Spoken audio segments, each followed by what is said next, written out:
I'm Julia Ogg from the Department of Psychology, and I'm here to introduce our keynote speaker today. So we're thrilled to have Dr. Bob McMurray from the University of Iowa here today with us. Dr. McMurray is the F. Wendell Miller Professor in the Department of Psychological and Brain Sciences. His nationally recognized research focuses on perception and development. He'll tell us about some of his research today, but he specifically focuses on word recognition and speech perception in typical adults as well as in adults with language impairments. He also focuses on the development of speech perception and word learning in infants and children.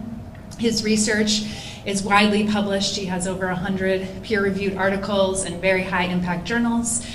He's won numerous awards for his research. One of the ones that I thought was really cool most recently was the 2019 Scholar of the Year for the University of Iowa.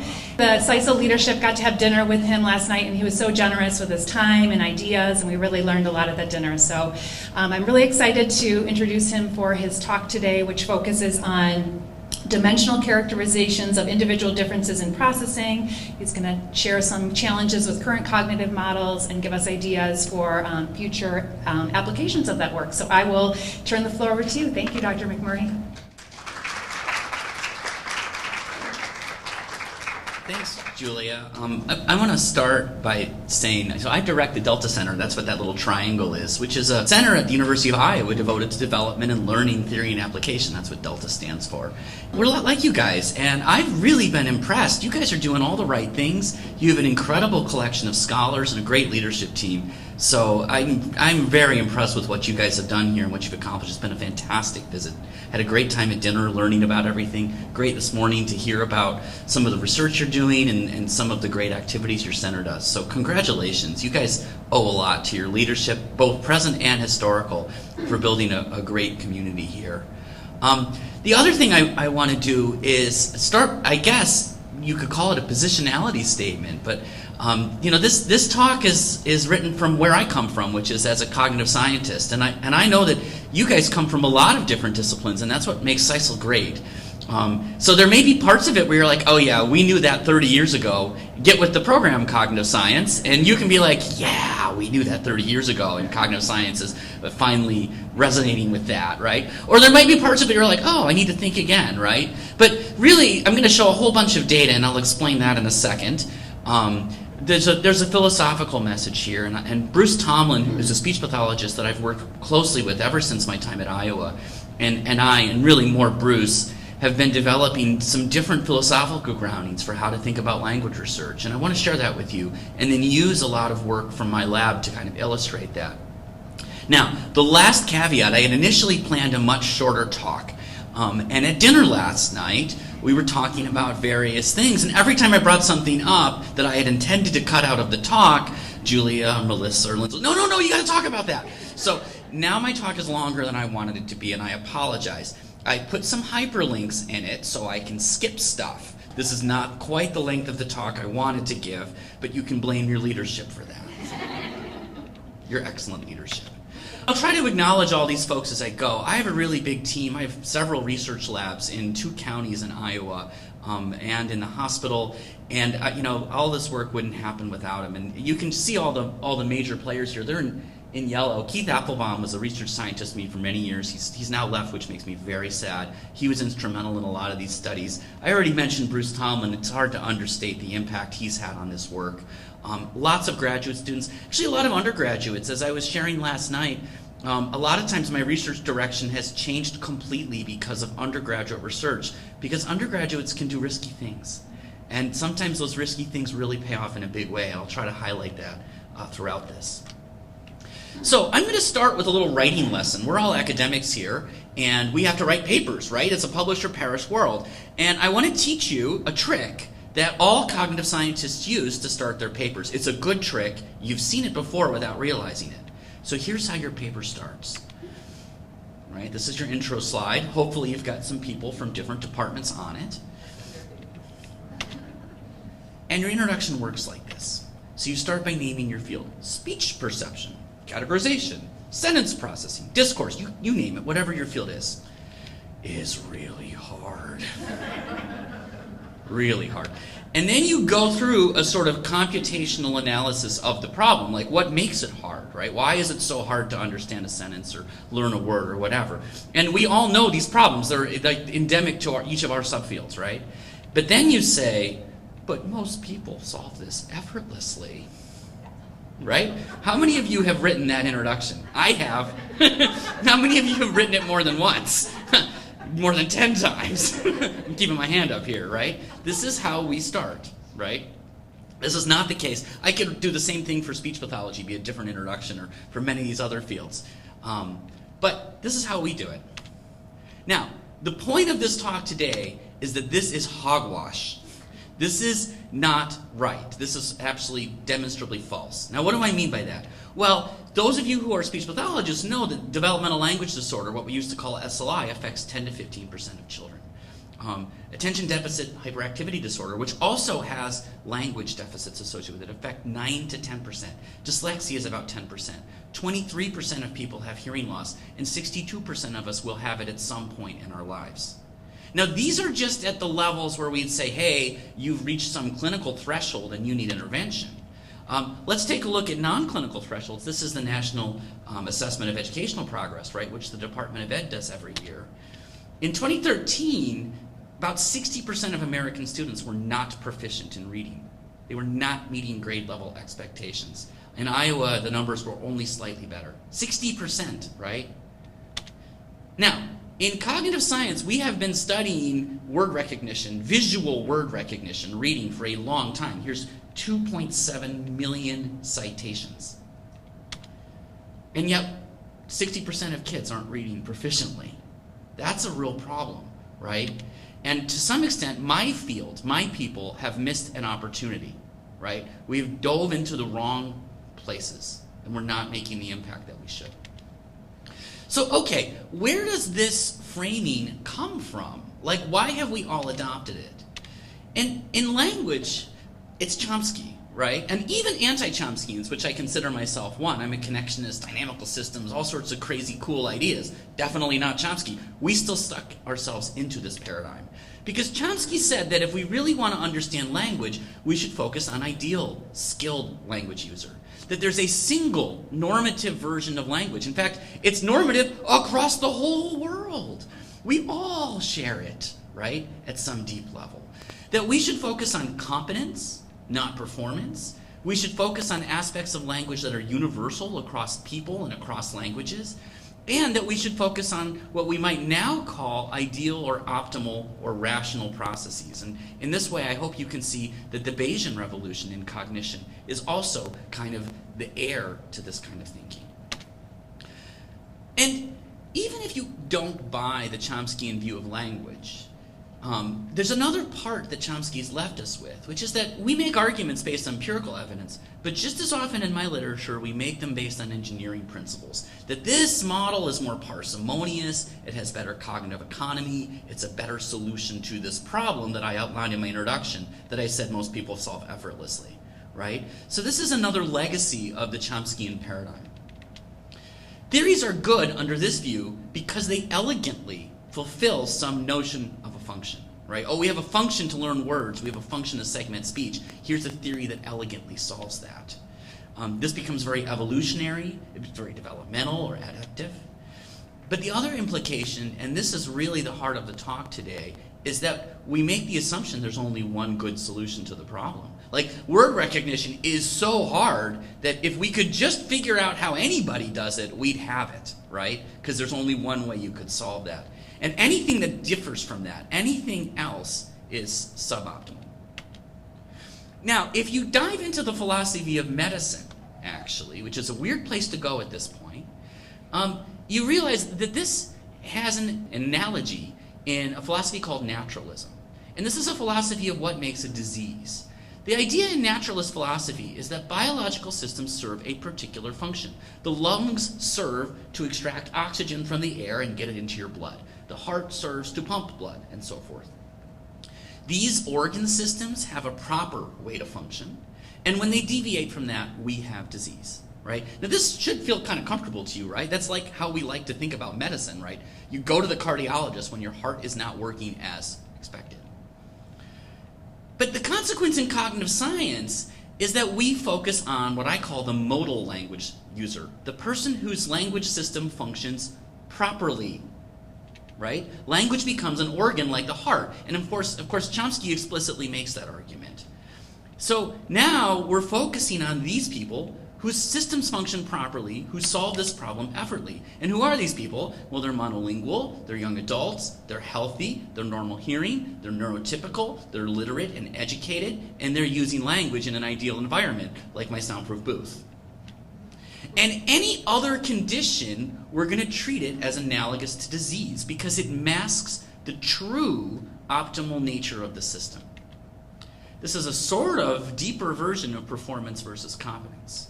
But where does this get us? Where this buys us and why people like this is because we can make claims like language is flexible or fast or information rich or infinitely recursive or attuned to the audience or massive in scale. All these things that we like to tell ourselves that language is, and it is. But of course it's not this way for children or people with hearing impairment or heritage speakers or people with brain damage. But that's okay. They're not normal, so we can focus on this stuff that we want to focus on. This is, I hope, starting to feel like the wrong direction. This is even reflected in how we subdivide the disciplines. And this is what makes a center like CISLL, which is so rare, so important. Think about it for a second. In cognitive science, traditional cognitive science, we focus on modal adults and typical children. And then everybody else gets put into an applied field. Is this really what we should be doing to try to understand the most important human capacity? Very few people actually fit the definition of a modal language user. I already gave you these very common, what we would call language disorders. But multilinguals comprise 60% of the world's population. Why are they out? Children comprise 100% of us at some point, and hopefully most of us will undergo aging, right? And then, of course, there's huge differences in the typical range. Basic cognitive function, the amount of text exposure, the nature of your educational environment, all of these things matter. Who is really normal, right? Are we just excusing everybody from our studies?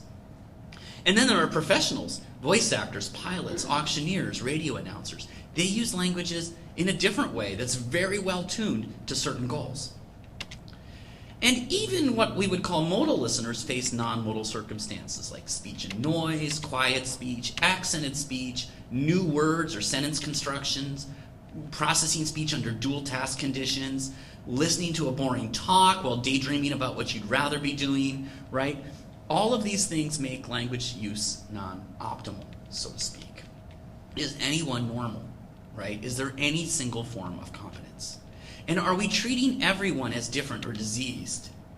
Right? Think about, too, how we subdivide the fields. Like, people study processing in adults, but learning in children. Nobody studies processing in children. That's the problem I'm going to solve today, at least. We have separate fields for each of these applied populations, and sometimes they overlap a little bit, but mostly we just wall them off, and most of us just study one population at a time, which is, all we can handle, right? But that's not going to lead to a more unifying theory of language that actually accounts for all people. It's why we need opportunities like this to come together. So this disease paradigm restricts most of language as outside of the domain of cognitive science, and it leaves most of the research on more diverse populations in isolated silos that are focused a lot on application rather than on basic science. Now, there's nothing wrong with application. That's crucial, right? We know how important that is. But when we say, oh, you guys do application and you guys do theory, they don't meet. And we're seeing that right now in the context of education. Mark Seidenberg's recent book is a great example of that disconnect. We're missing, cognitive science is missing much of humanity, because any true theory of language has to explain the modal language user, but also the way in which these mechanisms vary across people and contexts. So, my talk is going to have 7 parts. Like I said, I apologize. And we can skip around, and some of them are very short. I want to start with a new philosophical grounding that Bruce Tomlin and I developed, normativism. I'll teach you a little bit about the basic cognitive science of word recognition, and then I've got my research sort of strung into like 5 different chapters. Some are novel and speculative, some are kind of established findings, and I'll try to put the pieces together for you. So what's the alternative to this disease model, which is called naturalism? Well, we recently published a paper about it. If you want to read it, it's up. It's on the OSF, so you don't even have to pay for it if you don't get applied psycholinguistics. It's great. Bruce just killed it, so read it if you get a chance. But the idea of normativism is this, that we can separate illness and disease. Illness is really a mismatch between the organism's capacities and what their environment demands of them. And disease is a difference in the underlying mechanism. Now, why would we want to do that? Well, sickle cell anemia is actually a pretty good case. So you guys know about sickle cell anemia, where there's a mutation that prevents the red blood cells from forming those beautiful little donut shapes. Turns out that mutation also protects against malaria. So is that mutation good or bad? Well, it depends on the context in which you're in, right? It depends on the demands of your heart, your circulatory system, and your likelihood of being exposed to sickle cell. There's not a one-to-one mapping here, right? We can identify a difference in the biological mechanism that causes that. In fact, there's fantastic biology on that, right? But we can't equate that difference with an illness. An illness occurs in a context. Now, hopefully you can see that this is even more relevant to language, right? So let's think about language and reading disorders for a second, right? Most of the time, we ground this in a psychometric approach, where we're going to actually measure particular skills and sub-skills. We can go into a first grade classroom, we can measure children's decoding skills, for example, their ability to read single words, and we can say this child is dyslexic or not on the basis of that. So the idea in a sort of simple view of dyslexia is there's this proximal cause, there's this disease, that decoding is not working properly, right? So we can think of a function like reading comprised of different types of sub-functions, if you will. For dyslexia, it's decoding. When that goes bad, reading goes bad. That's a very simplistic view. But the problem is that reading and decoding themselves, whether they're good or bad, is a complete function of the environment you are in. We measure decoding using an assessment like the Woodcock Reading Mastery Test. That's norm referenced. It's relative to a population. Right there. There's no inherent criteria for you're a bad decoder. You're a bad decoder if you're worse at it than other children, right, that are in the reference group. And it's relative to other children who have been through our education system, which really stresses it. And it's relative to other children, which is relative to our writing system, which demands it, right? A logographic system like Mandarin Chinese doesn't require good decoding. A transparent writing system like Italian does not. Societies that don't put as much emphasis on written language do not. So whether decoding is a cause of dyslexia or is in a disease state really depends on where you find yourself, right? Dyslexia is an illness, not a disease. So how can we think about this differently? Well, decoding, fluency, vocabulary, these are in fact the product of cognitive mechanisms like statistical learning, prediction, categorization, competition. And these all interact in complex ways to give rise to these functions we can measure, which in turn interact in complex ways to give rise to a skill like reading, which in turn is filtered by the socio-cultural environment to lead to an illness. Now, the problem and the solution is that mechanisms like statistical learning do not have measures. There's no psychometric measure of statistical learning or cognitive control or categorization. We do experiments to do this stuff, and it's kind of dumb to treat them as measures, right? Experiments don't have a value scale. What does it mean to be a more categorically perceived speech or more of a garden path effect in a self-paced reading experiment? Who knows? It means that, right? It's not good or bad. And if we think about the fact that actual function, like reading, emerges from multiple mechanisms, all of which vary amongst people and contexts, we get to a different place, right? Where we can't just measure statistical learning or categorization and say, oh, that's the cause. That's why you're dyslexic, right? There's a different way to think about this. Differences in mechanism filtered by cultural demands lead to differences in outcomes. But the mechanisms themselves are value neutral. As a cognitive scientist, I can study, well, how do kids in different groups or along different dimensions solve basic problems? Without having to assume that this is good or bad. Just understand what they're doing. That's the first step. And I'm going to show you a lot of examples about this today. Now, the benefits of taking this approach is now cognitive theories are more universal. They can actually account for the diversity of people. And in some cases, and I'll show you examples, this may actually push basic theory into completely new places that were not predicted. But of course, that also offers more real-world value. Even though there's not a one-to-one mapping between a particular cognitive mechanism and an outcome, understanding that link as the whole may help us inform how we assess, treat, intervene, and so forth. Now, the other big point here is that I think we need to revisit this notion of engineering principles. That in cognitive science, we usually assume there's one solution to the problem and it's the optimal one. But what if there isn't? What if there's more than one way to solve the problem? What if different listeners, different language users solve the problem of discourse or sentence processing or speech in different ways? And some may be better than others, and maybe we can't even make that kind of value judgment. We need to deploy the tools of cognitive science across people and just ask, what are they doing? Before we worry about whether it causes this or that, what are people doing? What are the range of solutions that people adopt? Now, the basic claims I'm going to make to support all this is that first, variation in language is far more widespread than most people think. I have probably already made that claim, and many of you already embrace that. So we won't belabor that point. Variation in the mechanisms of language is not as simple as good or bad, and there may be no one solution. And that cognitive science must account for not just the modal listener, but the full range of human ability. But in order to show you this, I need to change your conception of what language is just a little bit. So I want to do that in the context of word recognition. Typically, in language acquisition, we think about it in terms of what I call stuff in the head. How do those words get there?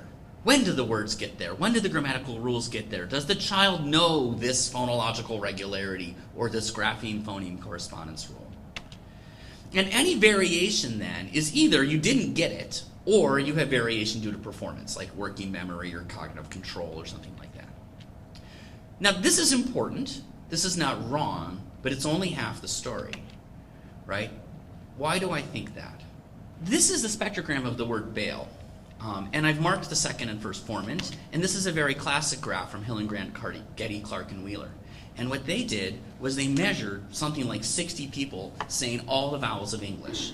And one of the things you can see here is how much overlap there are. You can see all of the E's are up here, all of the Is are here, all of the As are there. Now, I used to go to the infancy conference a lot, and I'd see a talk every time that started with this slide and be like, how could babies ever learn the categories of their language, right? If any of you guys have been to the infancy conference, you've probably seen this. But that's actually not the real question. The real question is, even if you had the categories, they still overlap for you, right? How could anybody learn to, or not even learn, how could they simply perceive the differences? It's not enough to just know the boundaries. You have to have some kind of active perceptual mechanisms to solve this problem. And you might say, oh, maybe it's better in infant-directed speech. It's not. That's infant-directed speech. It's even worse. Here's another one. You can ask a child a simple vocabulary test. Do you like chicken? But in that moment, the child has to solve a whole variety of problems. You're thinking this, right? But it could be that. It could be that kid on the playground that's afraid of everything. It could be that game where you race your cars off a cliff, right? The child in the moment has to actively sort through what the pragmatics of the situation call for in order to show you that they know the word chicken, right? The knowledge is not enough. Language at every level, from auditory to syntactic to discourse, is ambiguous, and language users need real-time skills and processes to sort it out. And these skills, not just the knowledge, are the underlying core of language. So, think about this now with respect to a mechanistic functionalist approach. Well, these skills, these real-time skills, are all at that mechanism level. There's no way to directly map those to illness. But we can say that some constellation of them might differ. Now, I'm going to explore these issues today in the context of words. Now, why am I doing words? Well, words bundle together a lot of what we know about language. So here's the word chicken, right? You know how it sounds, you know how to say it, you know different pronunciation variants, you know how to read it, you know all the possible meanings and their syntactic parts of speech, and you know metaphors, right? That one word captures a tremendous amount of language knowledge. So we don't just know this for one word like chicken. We know this for hundreds of words. Words are a hub. They link together everything we know about language. And most language communicative disorders span multiple levels of language. There's very few disorders where you can only fail at this, right? Children struggle across the board. So if you knew about words, that might bleed into the rest of the system. Words are also the basis of assessments of language and hearing. But more importantly today, we have clear theories of lexical access, and we have good ways to examine real-time processing. So what do I mean by that? This is a spectrogram of the word ship, and if you're a phonetician, this is how you think of it, right? It's got this little fricative at the beginning, and a vocoid, and a little burst, and so forth. This isn't how the auditory system gets it. It comes in over time, right? There's never a moment where you hear the whole word. So the key problem is how does the brain integrate that information into one thing? How do listeners accumulate it? How do they cope with the ambiguity that results? And what do listeners do during this process? Now, going back to the days of Marsland and Wilson in psycholinguistics, we really had two ways to think about this. The first way is I call it wait and see. The idea is that as soon as you hear a little bit of the word, you go, oh, that's a sh, and you stick it in your memory buffer. And then you get the I, and you stick it in there. And then you get the P, and you stick it in there. And then you say, oh, that's the word ship, right? This is the way your first year undergraduate would say. That's how people do it, right? Now, the issues with this are it's slow. You don't know when words end either. Is this shipment or ship, right? Could be either. And so how do you know when to release the buffer? But the benefit is it's accurate. You don't actually access the meaning until you've got all the information. Now, the alternative is incremental processing. As soon as you get a little bit of the word, you activate lots and lots of entries. Ship, shirt, shoes. And they start to compete. And some get ruled out. When you get the I, you can rule out shift, for example. You might even consider other words like sip, and eventually one wins. Now the benefit of this is that you can make a partial commitment and just sort through them. You don't need a memory buffer because you're just letting these words kind of do their things. And you can consider different segmentations. Does this sound more like ship or shipment? Is there any context to tell me which one it is? And most importantly, you have access to meaning. So how could you tell which of these two it is? Well, from the perspective of engineering principles, actually, people in cognitive science have argued it's incremental processing. This wait and see business is dumb. No one should ever do it. It's simply less optimal. But let's have some empirical evidence, right? So what is the empirical evidence for this? Well, the easiest way, the only way these theories differ is if you look early in processing, right? One theory says you should only be thinking about ship at the end and nothing else. The other says early on you should think about lots of things. So we study this in my lab using the visual world paradigm. Here's how it works though. The subjects hear speech. In our case, it's just a word like ship, right? But you can do this with sentences and you can do this with all sorts of other things. And on the screen, we're going to put some pictures of plausible interpretations. So for us, because we want to study lexical level processing, we'll have a shirt and a sip along with the ship.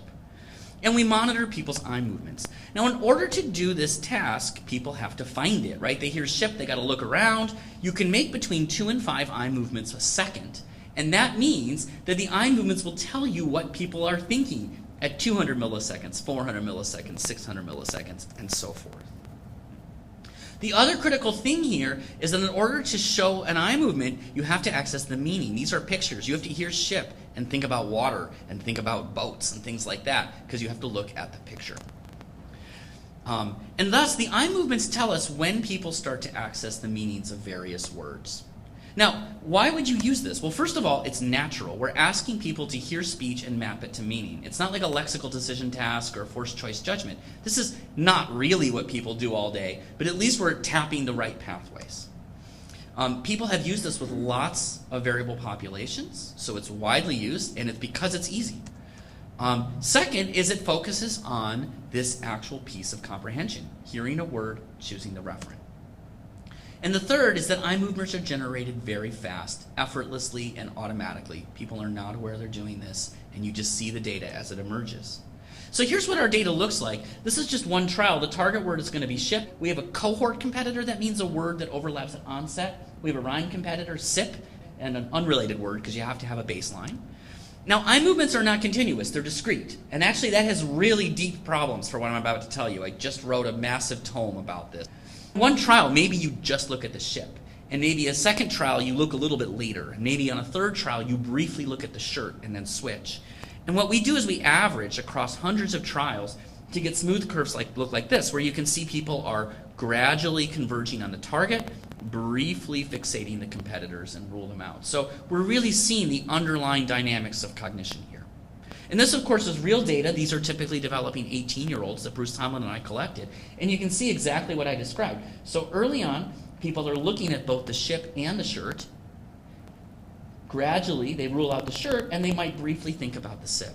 So what we're seeing here is that incremental competition model, right? That's the optimal model, so to speak. So the lesson so far is that word recognition is a dynamic event. You hear a word, and you're rapidly sifting through your whole lexicon in the space of milliseconds. And people solve this with a form of competition. Every time you hear a word, you're briefly doing this. It's kind of crazy when we're not aware of it, of course, right? But we're briefly doing this. And competition is crucial for helping listeners achieve stability in the face of the kind of ambiguity of language. It doesn't just come for free. You build it. All right, so let's get to the good stuff. I'm going to start with some work on language and hearing disorders. So you could take this in the disease model and say, look, immediate competition is optimal. Any deviation from that must cause a disease or an illness.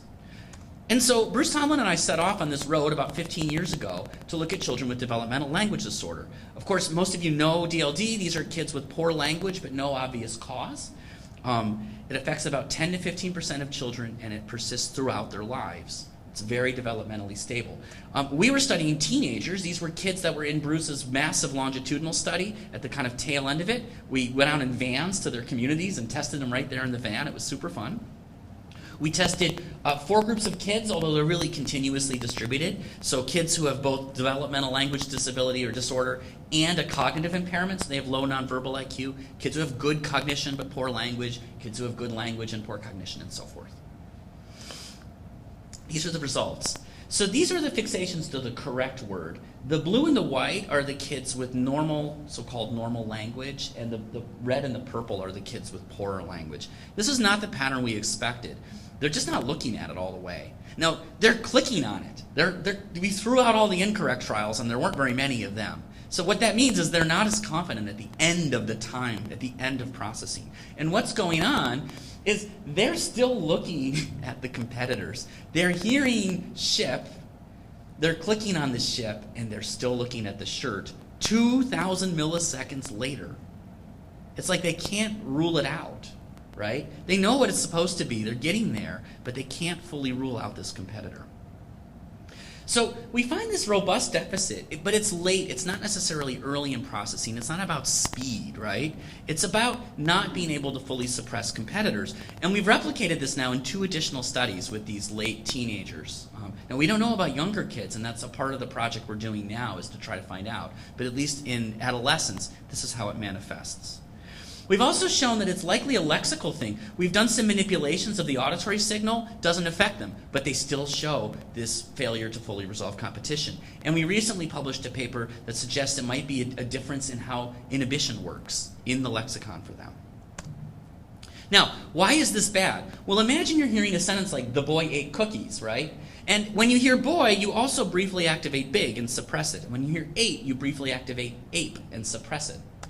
But if you can't fully suppress it, by the end of the sentence, you're going to have something in working memory that's like, the big boy ate 8 cookies, cooties, right? You're just going to have this jumble of words. It's going to build up over the course of a sentence. So difficulties at the lexical level could cascade to affect lots of different processes. But it may also be the case that competition is all over the place. Like making decisions about syntactic forms is also thought of as competition. Speech production is also thought of as competition. Maybe there's a competition problem all over the language system. We don't know. So this seems to fit within a normative framework. We've got this core mechanism of language processing, and when it fails, we get disorder. But I want you to note something. Our definition of DLD is completely arbitrary. It's based on a normative sample, right? These are the actual children, and we just arbitrarily carved them up and said, oh, these are the kids with DLD. So these are the children who have word recognition that's sort of good enough for what they need. And these are some other children whose word recognition is maybe not good enough for what they need. And it's going to get worse as we go here.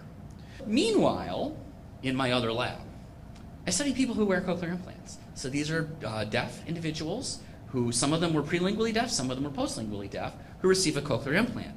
Now, the fundamental fact about hearing and language with a CI is that the input is degraded. Normally, you can distinguish like 10, 20,000 frequencies. The CI has 22 electrodes, and so they like this.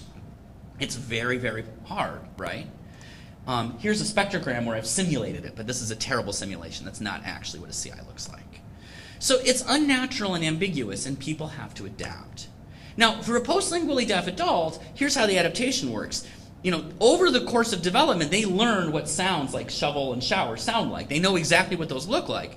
But once they get their implant, things sound a little different, and they have to remap, right? They have this uncertainty to deal with. So we, Ashley Ferris Trimble and I, wanted to ask if word recognition changes accordingly. So we tested 29 adult cochlear implant users. We now replicated this with 100 on the same task I just showed you. They were pretty accurate at this, about 95% correct, and of course we throw out the incorrect trials. And you can see that overall, both groups show the same kind of incremental processing. Early looks to the target and the cohort, some looks to the rhyme. You can see some differences over there in the CI users as well. But the differences were revealing. They're slower, you can see that right off the bat, but look, they don't reach asymptote. And the same with the competitors. So, in parallel, we're thinking to ourselves, could this be adaptive, actually, for them? Could this be helpful? Imagine a garden path sentence where you heard Bob found the beach and took a big bite. Yikes! That was probably Peach, right?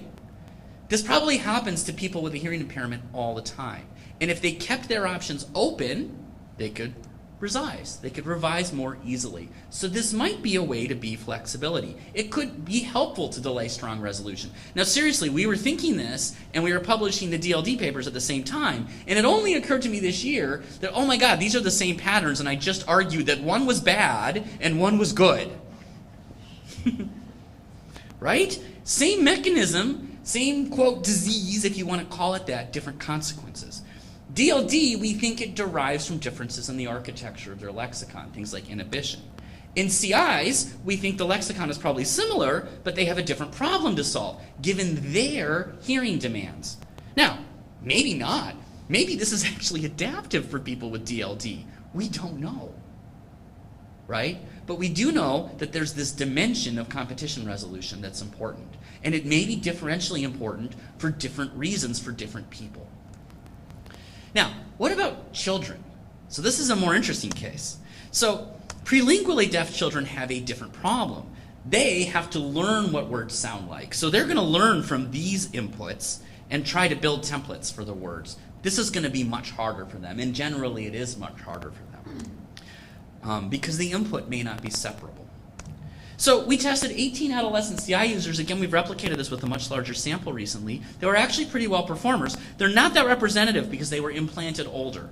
By the time they were adolescents, of course, implantation criteria have improved since then. But we've replicated this now with a younger group as well. They show a really different pattern. This is the target fixations, and there's a delay of upwards of 250 milliseconds here. It's about the length of the words they were hearing.